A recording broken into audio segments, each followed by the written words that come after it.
તો આ ગરમી તમને અકળાવી રહી છે તો આવનારો સમય આવનાર 48 કલાક ખૂબ જ ભારે છે અને તેના માટે આપને પોતાને સાચવવાની જરૂર છે। ગરમીથી બચવા માટે એ તમામ પ્રિકોશન રાખવા જરૂરી છે, પણ ગરમીની સાથે સાથે એક વધુ ચોંકાવનારી એક શોકિંગ બાબત જે છે એ આ તમામ માટે મહત્વપૂર્ણ છે, જાણવા જેવી છે, અને તે છે વરસાદની। આ વખતે જે હવામાન વિભાગ દ્વારા એટલે કે આઈએમડી દ્વારા જે કહેવામાં આવ્યું છે તે આપણે બિગ વોલ પર એક ટેક્સ્ટ મારફત બતાવી રહ્યા છે। હવામાન વિભાગ દ્વારા આ એક મોટી આગાહી કરવામાં આવી છે।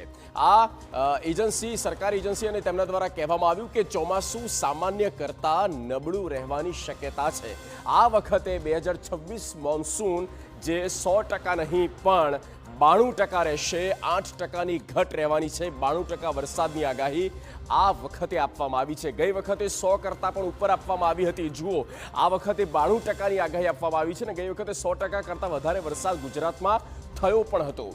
વરસાદ પર નિર્ભર વિસ્તારો જે છે તેમના માટે આ એક ચિંતાજનક સ્થિતિ ચોક્કસ કહી શકાય। તો ઓવરઓલ આ પરિસ્થિતિની આપણે વાત કરી કે આઈએમડી દ્વારા હવામાન વિભાગ દ્વારા શું આગાહી કરવામાં આવી છે।